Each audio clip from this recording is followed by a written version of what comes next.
Action.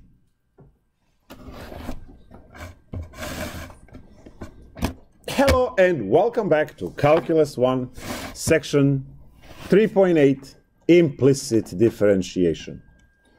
So we're going to continue our exploration in taking derivatives, memorizing those shortcut rules so that you can take derivatives without worrying about the limit. Now, I mentioned at the beginning of the course that calculus applies to functions, and we take the limit of a function, and we take derivative of the function, and later on integrate the function. And that was the reason why I stressed learning the definition of a function and ability to recognize when you have a function, when you do not have a function. Well, implicit differentiation is going to work outside of that domain a little bit. We have relations that are not functions. For instance, a circle. If you draw a circle, you can see I'm master of drawing circles, perfect every time. When you draw a circle, is this a function? No, right? It's not a function because it fails vertical line test. If you draw a vertical line somewhere, you will see that for one input x, you are getting back two different y's. And that breaks the definition of a function because each x has to produce unique y, cannot produce two y's. So therefore, equation for a circle is not a function. Now let's say this is 3 over here. What is the equation for this circle if you know its radius is 3? X squared divided by 3 minus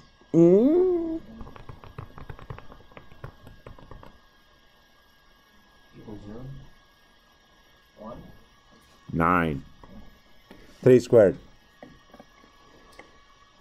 So this is the equation. Now the first thing that you should note here is that it's impossible to write y equals everything else without including any weird stuff. Because if you try to transform this, you get y squared is equal to 9 minus x squared. And if you take a square root of both sides, you get the plus minus. And this is where the two y's kick in. Here's your negative y, here's your positive y, right? So we have a problem, right? This is not a function. But then we realize that even though this is not a function, we still have tangent lines at every xy along this line. And those tangent lines have a slope, m tangent. And we know that m tangent came from the derivative. There has to be a way to somehow measure the change along this line. There has to be a way to find the derivative. And clearly, it's not going to be a derivative of that. So, what should I do? Well, first of all, I'm going to write some words. This over here is going to say implicit form.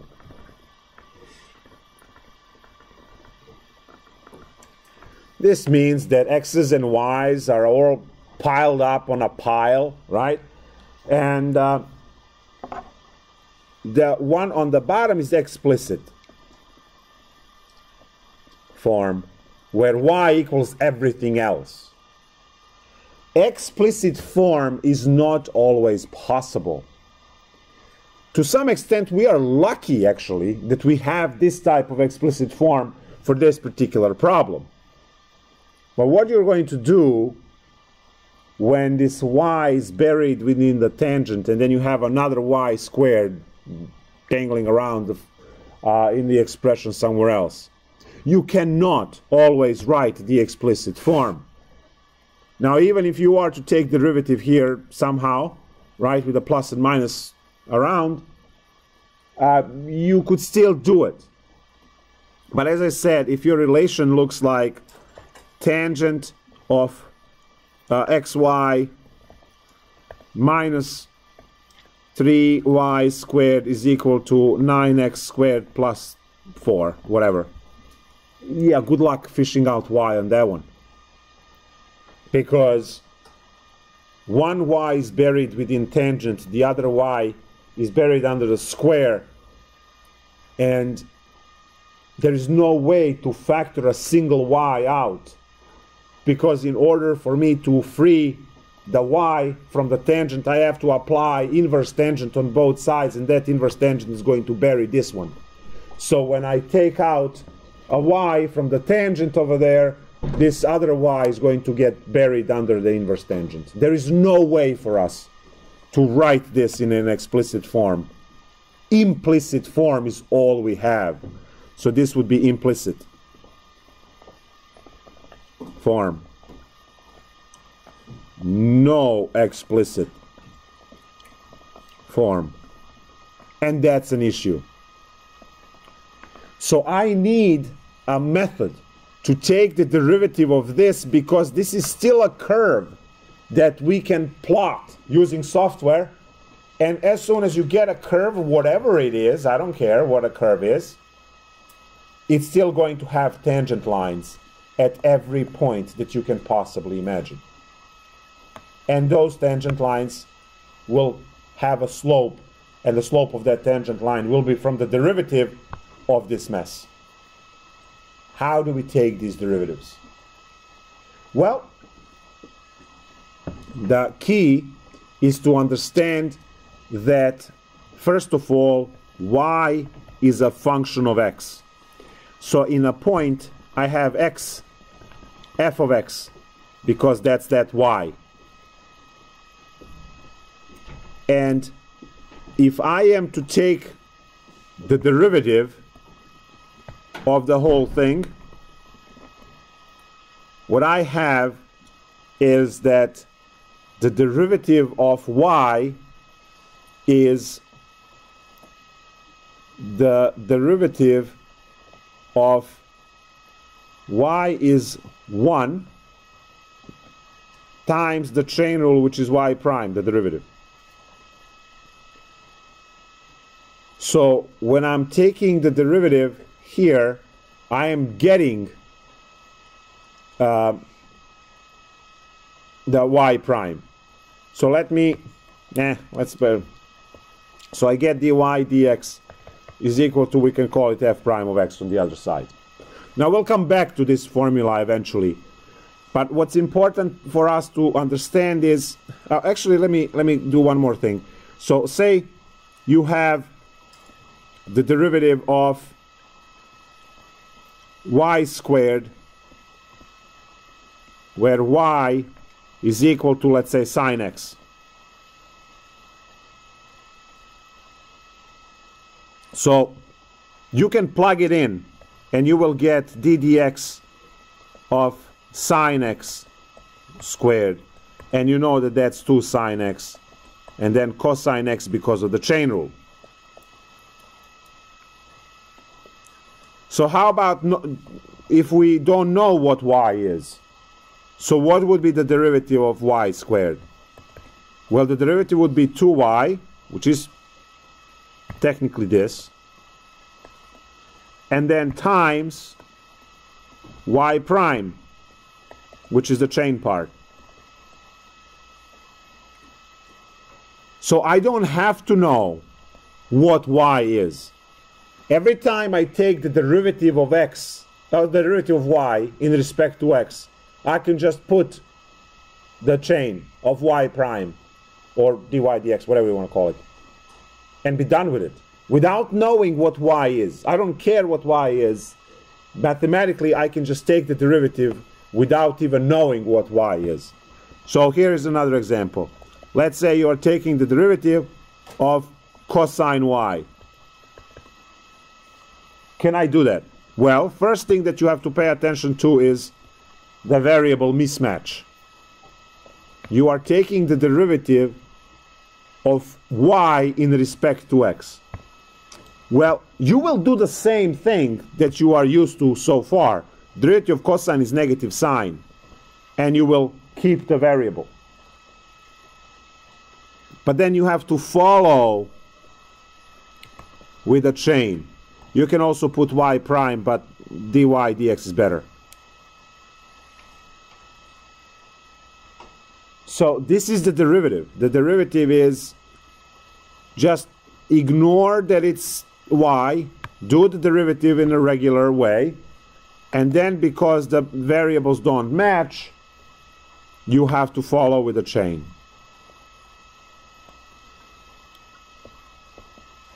The derivative of, let's say,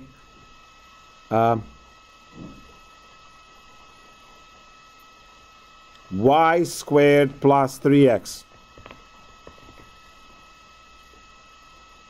I am taking the derivative in respect to x. Well, the derivative of y has to be 2y, because the derivative of y squared is 2y. And then I have to follow by the chain, and then just plus 3, because the derivative of 3x in respect to x is just 3.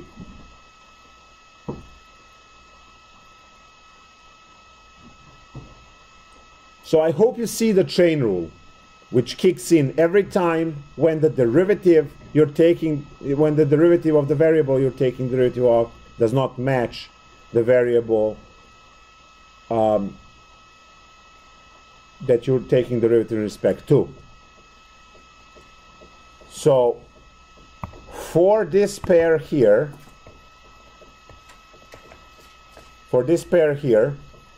variables don't match, so I have the chain rule kick in. For the other pair, which is this pair, for this pair, there, variables matched, and I don't write the chain rule. Is there a chain rule? Yes, but we don't have to write it. Now look at this. If I write out this problem again,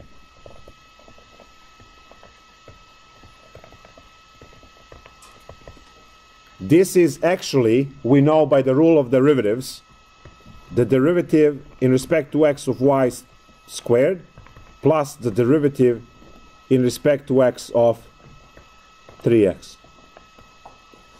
Now the first one is 2y, and then I took the derivative of y in respect to x, so times the chain. And look at the second one. The derivative of 3x is 3, and I took the derivative of x in respect to x. That cancels. Whew. Every derivative that we took so far had this hidden piece. We never talked about it. Entire chapter 3, 7 sections.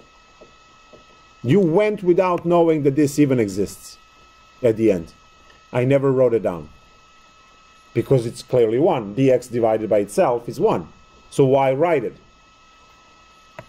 I'm going to, now that you've seen this piece, I'm going to erase this and do it again and say it again. Stare and listen at the same time. The derivative of y squared is 2y. I took the derivative of y in respect to x. Plus, the derivative of 3x is 3, and I took the derivative of x in respect to x. Well, that cancels. These guys don't cancel. dy over dx, they're not the same, but dx over dx is. And that is why the derivative looks what it looks like from up there. So now, if I am to go back into any problem we did before, what is the derivative in respect to x of, let's say, sine x. Well, derivative of sine x is cosine x. I took the derivative of x in respect to x. That cancels, so I didn't have to write it in the first place. If I go now to the new idea, what's the derivative of sine y? Well, the derivative of sine y is cosine y. But I took the derivative of y in respect to x, and that stays. Because it doesn't cancel. It's dy over dx. You always have the chain piece. But sometimes chain is just dx over dx, so who cares? Now I'm going to switch variables on you. What happens if I have the derivative in respect to m of, let's say, m squared plus k? We can take this derivative. Oh, by the way, k is a variable. We have to have that conversation as well. So what do you do here? You would go and you would say, all right, the derivative of m squared is 2m. I took the derivative of m in respect to m, plus the derivative of k is 1, but I took the derivative of k in respect to m. Well, these guys cancel, so what is the derivative? Derivative is 2m plus dk dm.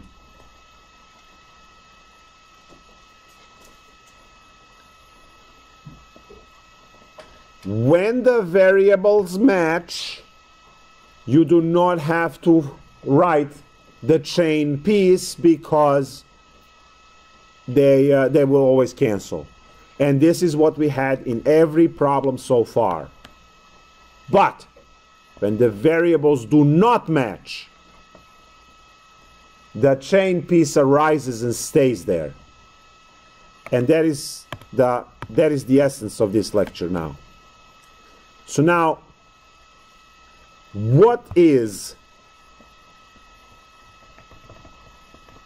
the derivative of circle? You write your x squared plus y squared equals 9, and then you put the entire thing in brackets like this, and you say, I want to find the derivative in respect to x. You do this term-wise, all right? The derivative of x squared is, and I'm going to take the derivative of x in respect to x, plus the derivative of y squared is 2y. I took the derivative of y in respect to x, equals, and the derivative of 9 is 0. dx over dx cancels, dy over dx survives. Go ahead, use algebra, fish it out. You will have derivative equals everything else, right? So now it's just time for us to use algebra. So I'm going to move 2x to the other side. I have 2y dy dx is equal to negative 2x. And then dy dx is equal to negative 2x over 2y. These 2's die. And I have the derivative. dy dx is equal to negative x over y. If you give me a point and you want to ask me what is the slope, right? Because we are looking for the tangent line. You give me a point xy, I just plug in x, I plug in y, and I have my m. Like that. So we need to be able to take these derivatives no matter what the curve is. And when you have, right, the derivative, you can do the rest of calculus. You can do chapter 4, which is the reason why we do calculus, right, to apply it. So in chapter 4, you say, all right, what is the equal to 0, or whatever other concepts we are going to cover, a lot of those things. So now we have another implicit function, y squared plus sine x is equal to 3xy. And we want to take the derivative of that in respect to x. What do I do? Well, again, term-wise. What is the derivative of y squared? And then we follow with the chain dy dx, because we took the derivative of y in respect to x. Chain rule stays there, and that's that. What's the derivative of sine x?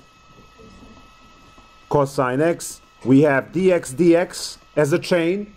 We don't have to write it. Again, I want you to look at this through the, eyes of what you did last Saturday. The derivative of sine x is just cosine x. But then we are adding this new piece just to reinforce the chain rules that you must have for implicit differentiation.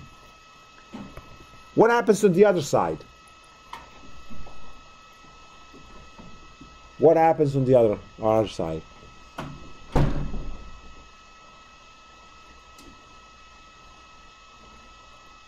What do we do?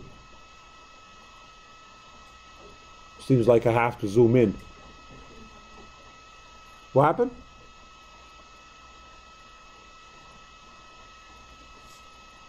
What do we do on the other side? Yeah. Let me zoom in.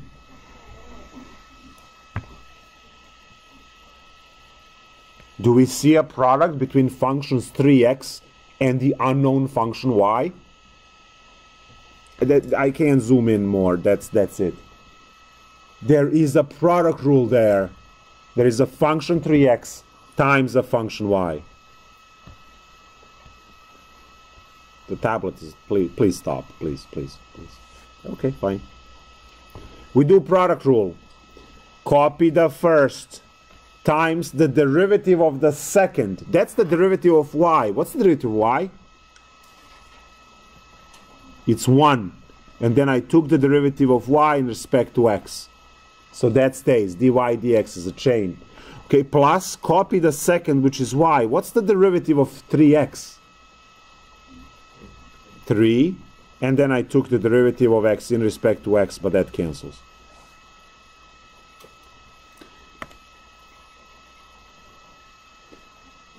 So now, when I clean this up, we can call this y prime, but I don't like it, and I will explain why I don't like it in the next example. So this is 2y dy dx plus cosine x equals to 3x dy dx plus 3y, and that's it. Now, are we done? No, because I don't have it as y, the derivative equals everything else. And we can definitely make that by grouping all of the terms with the derivative and then factoring the derivative out. So when you get to a stage over here where you have multiple terms that contain the derivative, you put those terms on the same side of the equation and you ship everything else out. So that's 2y dy dx stays, and negative 3x dy dx joins. On the other side, 3y stays where it is, and we kick cosine x to the other side. So we are clearly separating the terms with dy dx on left and anything that does not have dy dx on the right. At this point, we factor out dy dx. That gives us 2y minus 3x as a leftover in parentheses. On the other side, you have 3y minus cosine x. And all we need to do is to divide by 2y minus 3x. So dy dx, which is the derivative, is 3y minus cosine x divided by 2y minus 3x. And here's your derivative. This method is extremely powerful. It deals with everything.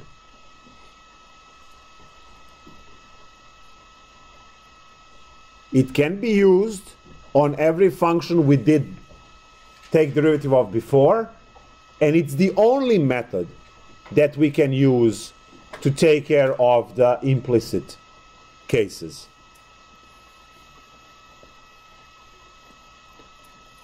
Now let's talk why I don't like y prime. This talk is broader than that. We are going to talk about the difference between a variable, parameter, and a constant as well. And all of those can be labeled as A. Okay, so we have to worry about that stuff. So let me give you an example of a function that you've seen in pre-calculus 5,000 times.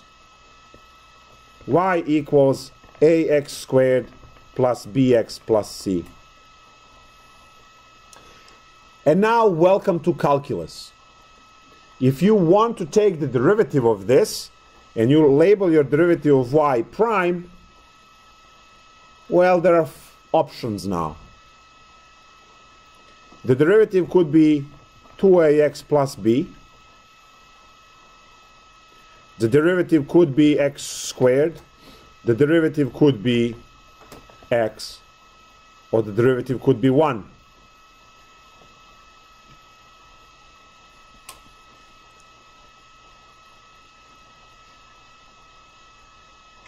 Now you're looking at this and you say, huh? And I say, yeah. If you do not define things well in mathematics, this is kind of chaos that arises. Bad notation, incomplete notation, creates these types of problems. I think that everyone would agree, anyone reasonable would agree on the first derivative right there. The ones below are harder to see, especially that you're not learning this, but they're also all correct. So poor notation is the biggest issue that we have. Now let me give you the real notation and real stuff. Instead of using y, you use f of x. And if you write just this y, you change it with f of x, all of the sudden, all of these have to be dropped. All of them have to be dropped. Because what you did with using this notation is you pin down that x is the independent variable. That creates this x and this x to be a variable, and in the derivative, a, b, and c, a and b become parameters, and c becomes a constant. Parameters, or coefficients, are copied for the derivatives, and constants are zeros. So just by rewriting the y as f of x, you pin down that x is the independent variable, and then this derivative makes sense and all of the others do not make sense anymore. But let me show you an alternative thing over here. Let's say you haven't done this. You say, okay, but you know what? I took the derivative in respect to x. I say, oh, really? Then write so. Write that you took the derivative of x, so I know what you mean. Now, what is this for the poorly defined function here? What is that?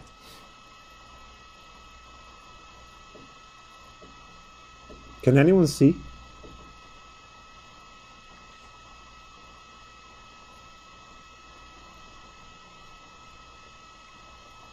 It's clearly derivative of y, but in respect to what?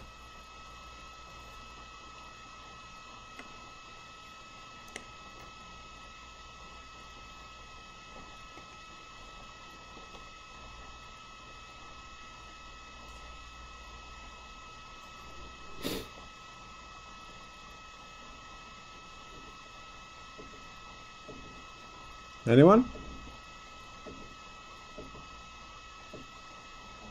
A.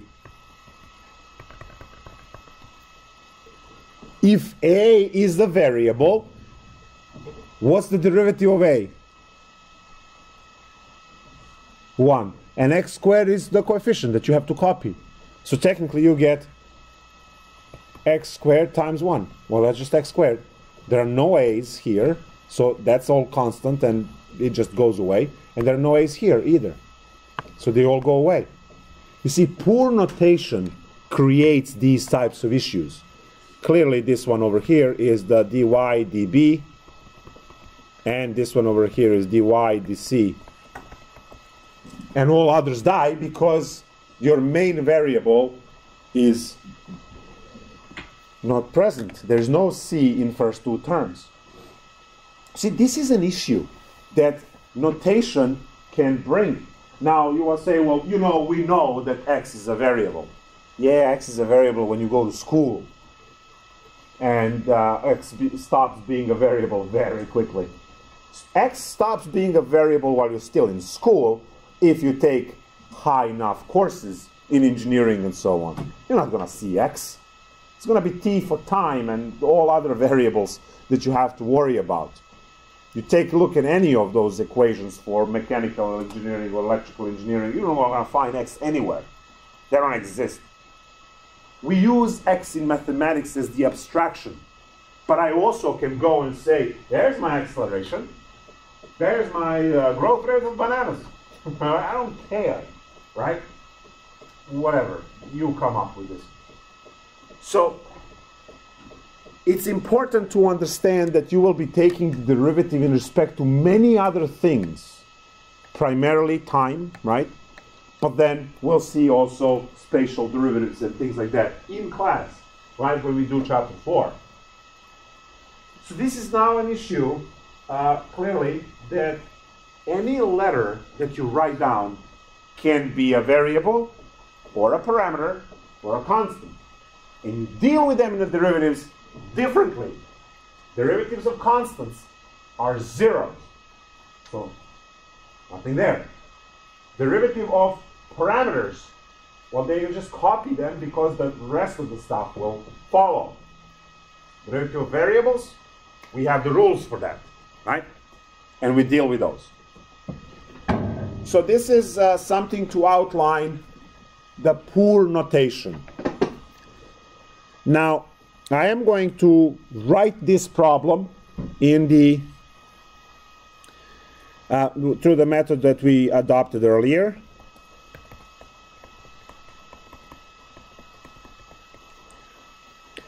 And now if I am to take the implicit derivative of this, see that? I am stating that I am taking the derivative in respect to x. So let's go. The derivative of, we know this is y, so that's going to be dy dx. You can also call it f prime if you want to. Is what? Coefficients are copied. The derivative of x squared is 2x, and I took the derivative of x in respect to x. I'm doing the full thing. Plus, since x is a variable, b is a coefficient, coefficients get copied. The derivative of x is 1, dx over dx. Plus, c is a constant, because x is a variable. C is a constant, therefore the derivative of constant is 0 times I took the derivative of x in respect to x. Clearly each one of these guys cancels, and I have that the derivative in respect to x was 2ax plus b. 2ax plus b. Yes? Why isn't dy over dc 0?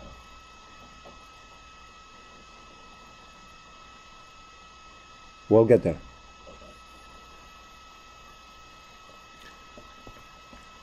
F of a is equal to ax squared plus bx plus c.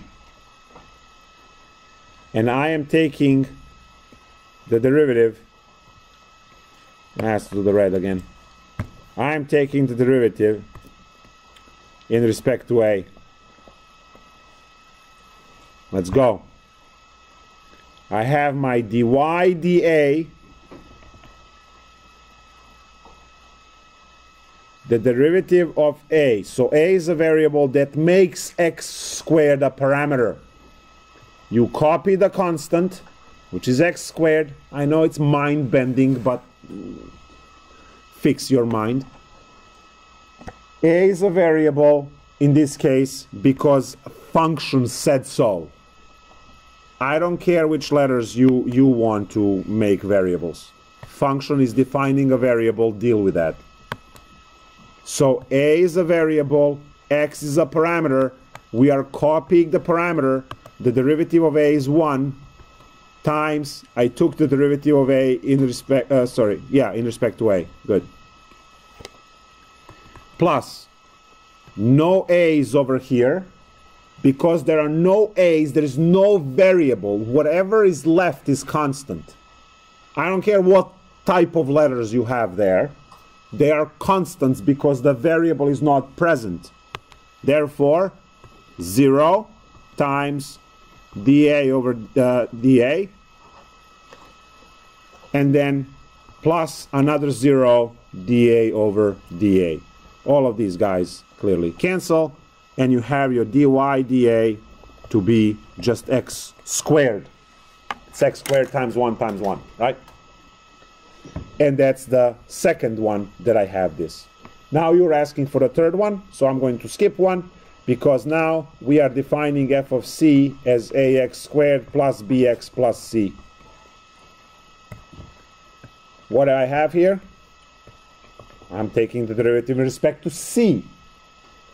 Okay, well that's going to be dy dc. No c's.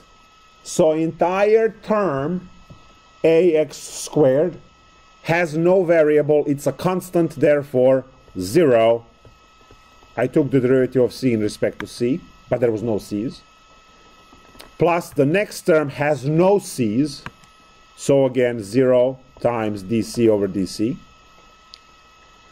And lastly, the derivative of c in respect to c. 1.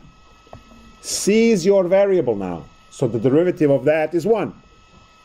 dc over dc. All of the dc's cancel. And here's your dy dc equal 1.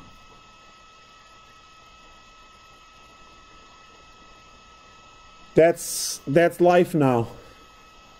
You can take derivative of whatever you want in respect to whatever you want, but you have to be careful. When the variables match, they cancel. When the variables do not match, they do not cancel. All of the letters that are not defined as variables are either parameters or constants, and they either get copied or they get to be constants, or they become 0, right? So now it's time for us to take a look at equation from physics. When you have parabolic motion, right? When you throw something across the room, right? We're going to do experiment now, which is with this marker. I'm going to make this marker fly in time and space across the room. So you guys don't have to worry about it, because I'm not lefty, I'm righty, so don't worry about it. So as I throw this, observe the path that the marker takes. I only have one shot here because that's the only marker. So you only have one shot to see this. See that? It had the downward opening parabola path. And in physics, the height, right? If you put this on the height against time graph, it started at t equals 0, which is when I throw, and landed at some final time, t1 or whatever you want to call it. So me releasing the marker is t equals 0, 1 or 2 seconds. Marker hits the ground on the other end and stops, and that's the path. What is the formula that governs this motion?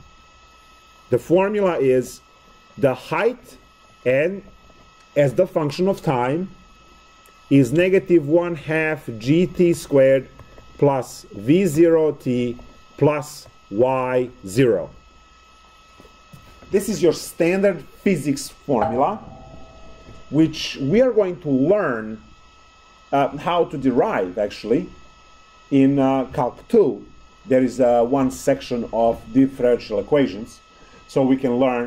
Actually, no, we might do some stuff in with the integration. Yes, we are in 4.9. 4.9. We'll get there, and then again in Calc 2 and obviously differential equations. That gives us all of our physics. But see, what I want to do here is I want to just quickly say G is 9.81 or 32.2. So this is meters per second squared, and this is feet per second squared. So that's definitely a constant, right? This is the average. It does vary, right? Depending on how close to the center of the Earth you are, right? The constant is larger. So if you are on top of the world, which is Mount Everest, right? It's less than at the sea level. It's less than at the bottom of the sea, and so on. So we have that as a constant. V0, initial velocity. That's the how strongly I threw the marker, right? Because I could have just done the right, and you just go a little bit and fall right in front of me. So that V0 is that part. And now Y0, initial height. Did I throw it? Right, I'm 6'1", so when I do this, it's like 6'2" or 6'3", just for the regular throw, right? But you can go underneath, and that will be Y0 equals 3 feet. So it depends, it also depends on how far, right, it's going to go. So we have these guys. Now look, G, and you have the 1/2 there. So that's, that G is not a variable, it's a constant. It's right 981, but it's in front of the variable, therefore it's a parameter. So when we have the derivative, we get to copy that. Okay, we get to copy that. So I say dy dt is negative 1/2 g. Now the whole package here, it's the parameter packet that I have to copy. And now I'm taking the derivative of t, and that's going to be 2t. Plus, the same thing happens with v0. It's in front of the variable, therefore we get to copy that one, right? And you just have t up there. And then the derivative of y0, that's a constant, is 0. Now the half and this one will cancel, and you will get, guess what? Change of height in time. Height is given in meters, time is given in seconds, meters per second, that's velocity. So now we have, easy. We have the velocity function in time is equal to negative gt plus v0. Now those of you who took physics, you've seen this formula as velocity final is equal to velocity initial plus acceleration times time. Now we have a negative acceleration because gravity, right, and so on. But we don't have to go into those details now. You see an equation here that doesn't have number. Well, it has 1/2 there, right? But it's all variables, right? All letters. And some letters are parameters, some letters are variables, and some letters are constants. And what type they are governs the way we're going to take that derivative. So you have to be a little bit careful about that. We will come back to this point, as I mentioned later on, in chapter 4, to derive these formulas from gravity. Good. All it's left now is for us to do some more examples of implicit differentiation. So let's start by writing literally anything you can think of. So how about 3x squared y minus cosine y is equal to 7. Whatever. You will put the whole thing in brackets, and you will put dx in front, and you will find the derivative of this following all the rules. What's the first term? Do I need to zoom in or you see? It's what? It's a product rule. Good. So it's technically chain within a product.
Okay, so we have a product rule.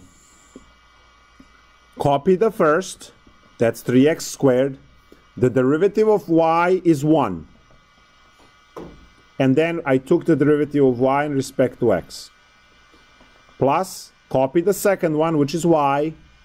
The derivative of 3x is 6x, and I took the derivative of x in respect to x.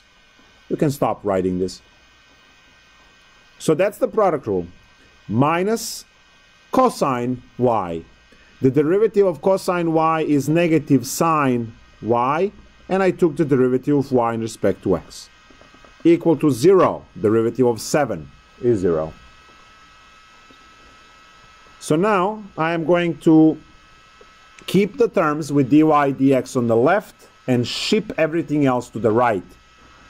I have 3x squared dy dx plus sine y dy dx is equal to negative 6xy. The only term without dy dx is the 6xy term in the middle. I will factor out dy dx, leaving 3x squared plus sine y in parentheses, and just divide by the parenthesis to get dy dx alone.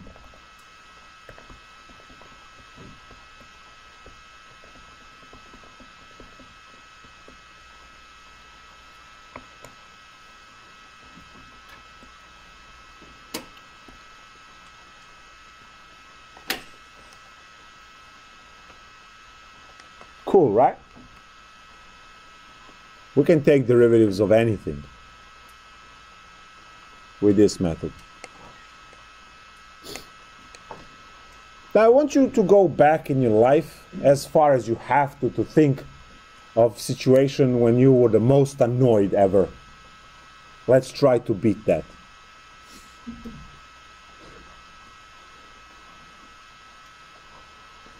You were probably at the airport or something, right?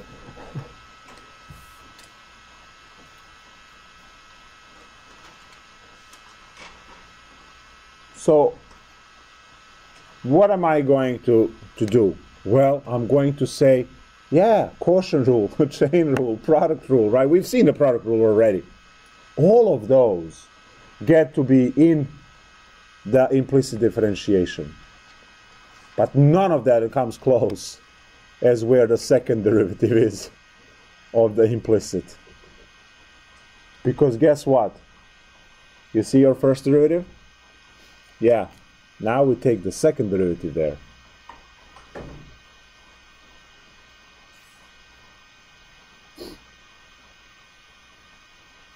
So I think this is going to give you perspective in life, that things that you think they are annoying, not that much. So what I want to do now is get one more derivative.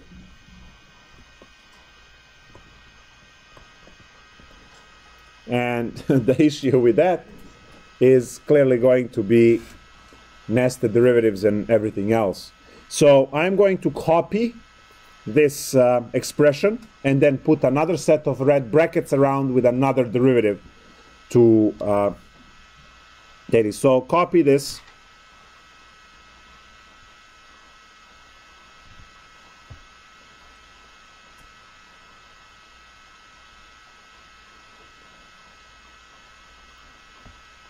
And let's go.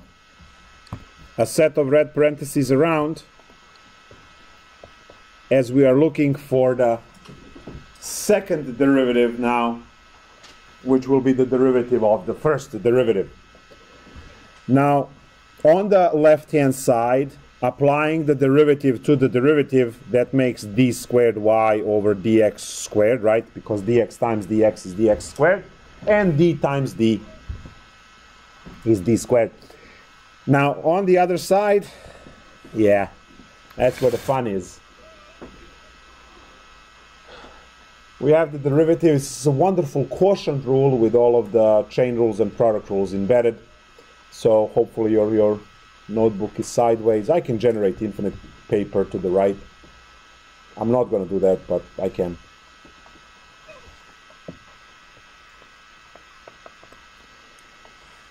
When we are taking the quotient rule, we know that we need to square the denominator.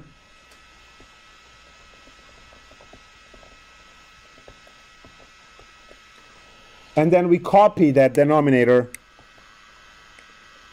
here. And then take the derivative of the numerator. Yeah, that's the product rule with implicit there. So let's go. Copy the first times the derivative of the second. Derivative of y is 1, so we just have dy dx there. Plus copy the second, which is y, and the derivative of the first is just negative 6. Great. So that's the first part of the quotient, and now we have minus. Copy the top, which is negative 6xy, times the derivative of the bottom. Well, that's 6x plus cosine y dy dx. You know what? I can generate that much to fit dy dx. There we go.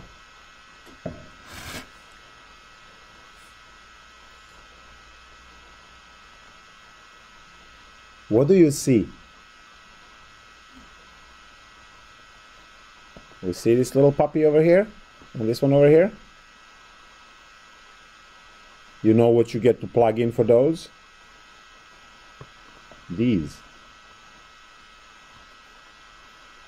So that's what I said. I mean, you think you were annoyed at some point in your life. How about the third derivative? Yeah, just the thought of that, right? So now we need to simplify this, right?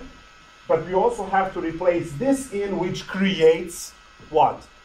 It creates double fractions on top of everything, multiplying by the denominator, which increases it here, and so on. So this just generates so much work, right? Is it hard? No. Annoying? Hell yes, right? That's the definition of annoyance. Should go in the dictionary. I'll just put this problem there. Second derivative. Walk away.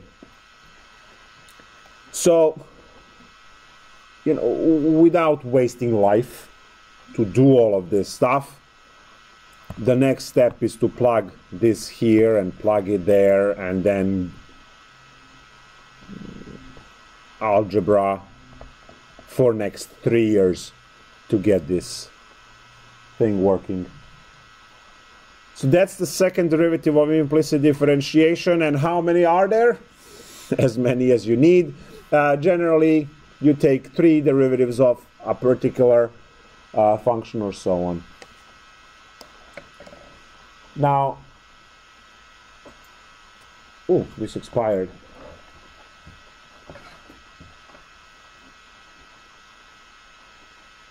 Give me a second.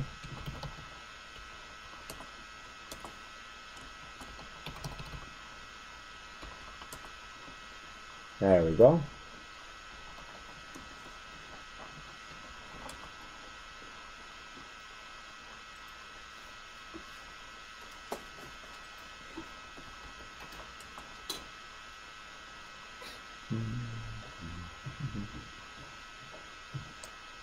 Let's see.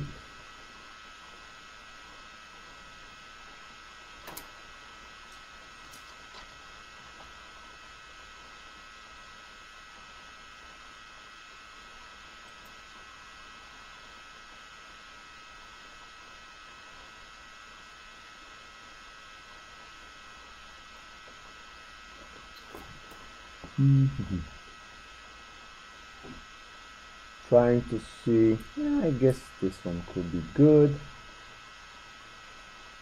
So one for you to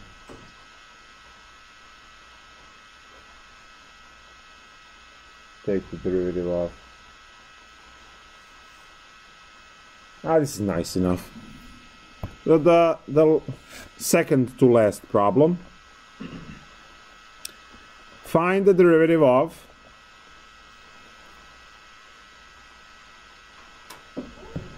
open parenthesis x squared plus y squared minus 1 closed parenthesis everything cubed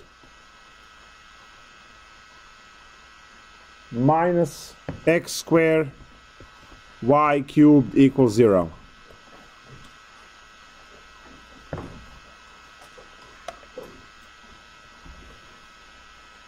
So a little bit of chain rules and product rules should be able to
All right, let's take a look. So we have an exponent, 3.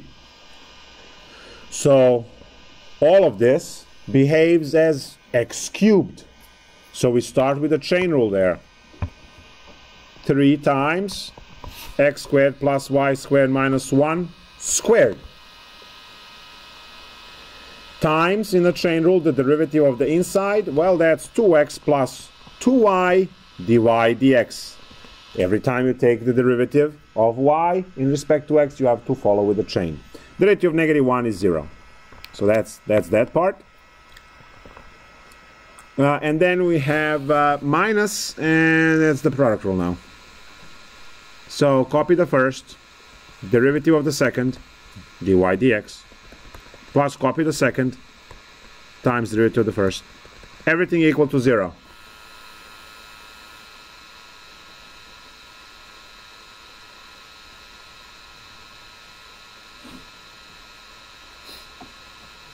And yeah.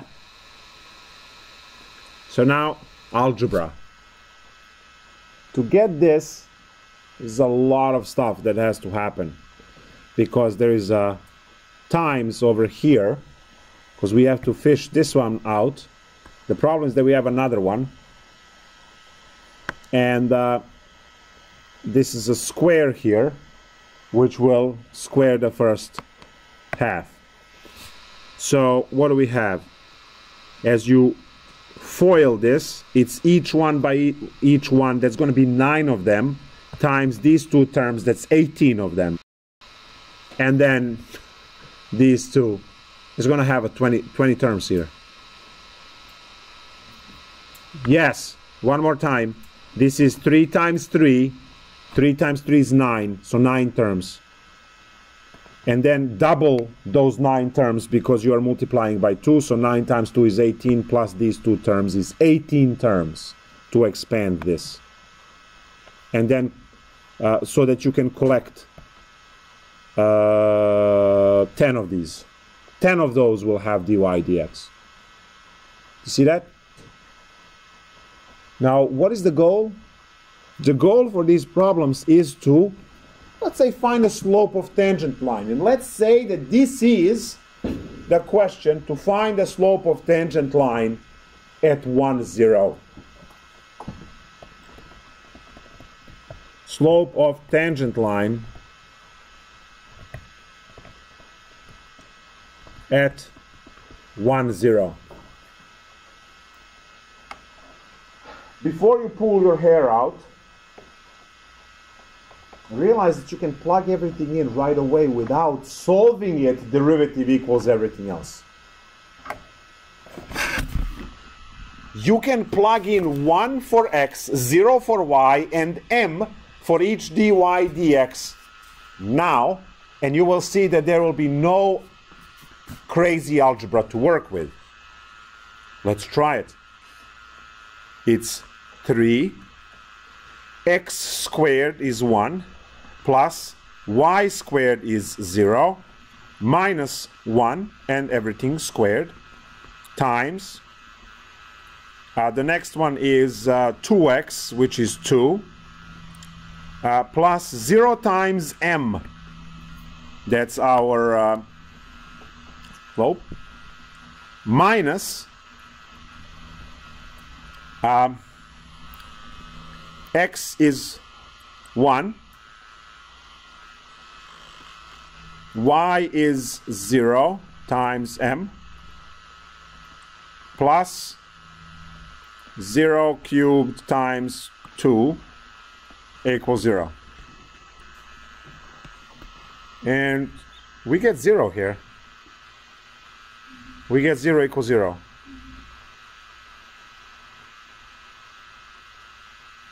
Yeah.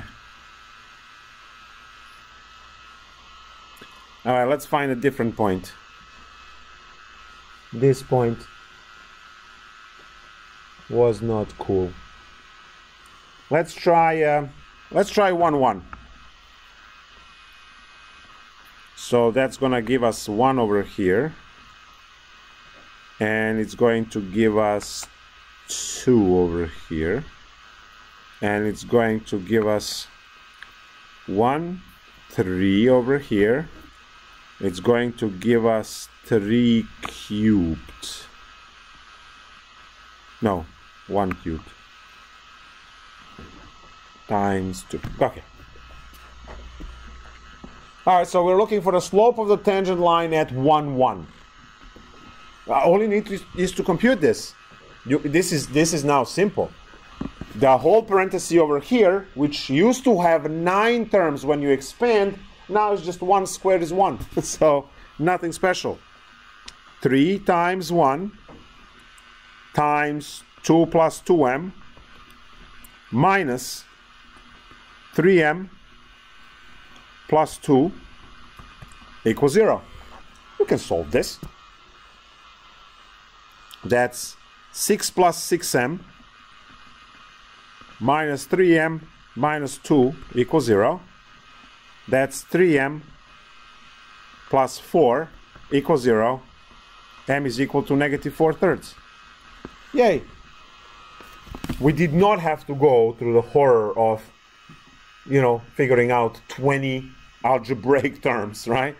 Through algebra to solve this. It is, when you have the tangent line problem, it's just like save right away. You save. You get to plug in numbers for every x and y and just eliminate all of the algebra from it. It just becomes a basic computation. And you solve for m. So this is basically algebra 1 from this point to solve this.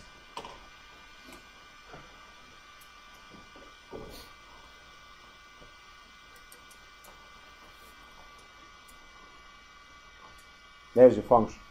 Well, it's not a function, obviously. It doesn't pass the vertical line test. I plugged in Desmos, right? There you go. So what do we have? We have tangent line at 1, 1. Well, that point is right here. And clearly it's going to have a negative slope. We did get negative 4/3. Negative 4, go 4 squares down. 1, 2, 3, 4, and 1, 2, 3. 1, 2, 3, 4, 1, 2, 3.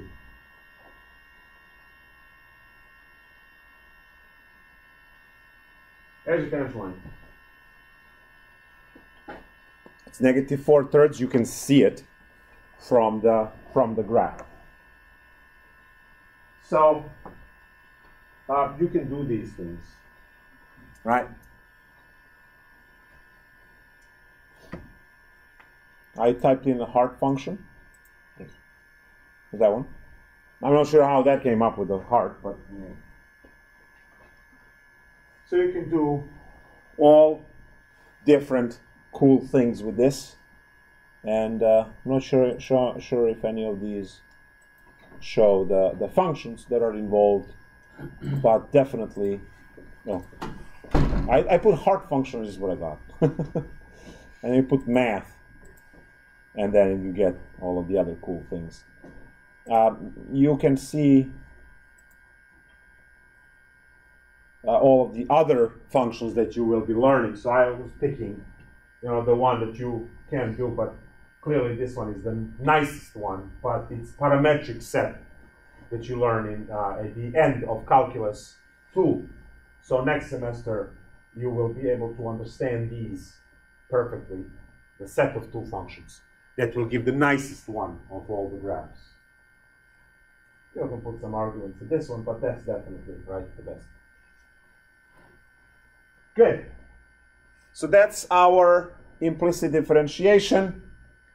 I wanted to make a tangent line the last problem, but then the hard problem turned out to be tangent line, so there we go.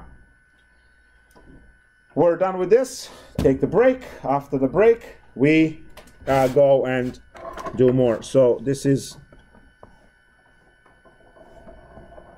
was the heart function. I just drew a little heart. See you all in 5 minutes or so.